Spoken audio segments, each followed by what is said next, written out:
ওনার chronic liver disease এমন একটা disease, আমরা বলেছি যে ওনাকে সংকট থেকে উত্তরণের জন্য টিপস যে প্রসিডিওরটা জন হপকিন্সের চিকিৎসকরা করে দিয়ে গিয়েছেন, সেটা করার পরিপ্রেক্ষিতে উনি সাময়িকভাবে কিছুদিন সুস্থ থাকেন, তারপরে উনি আবার অসুস্থ হয়ে যান। এই যে চিকিৎসা ওনার পাওয়া উচিত ছিল হসপিটালে বা জেলখানায় থাকা অবস্থায়, সত্যিকার অর্থে সেই চিকিৎসাটা না হওয়ার কারণেই আজকের যে জটিলতাটা সেটা অনেকটা বৃদ্ধি পেয়েছে বলে মেডিকেল বোর্ডের সকল সদস্যরা মনে করে। জানান, আমাদের মেডিকেল প্রস্তুতি পুরো কমপ্লিট।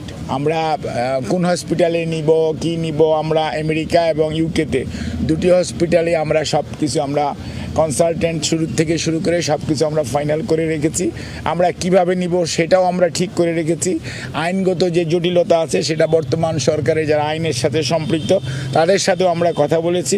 কাজে এইটা হচ্ছে এখন খালি জাস্ট ওনার শারীরিক সুস্থতা আর ওনাকে নিয়ে যাওয়া, এটার উপরেই এটা নির্ভর করছে। সুস্থ মানুষও যখন প্লেনে উঠে তার যে ওঠার সময় এবং নামার সময় যে স্ট্রেস যায় সেটা ওনার পক্ষে কতটুকু উনি সহ্য করতে পারবেন বা পারবেন না, এইটা একটা মেডিকেল পয়েন্টের একটা প্রফেশনাল এটা দেখতে হবে। বাসায়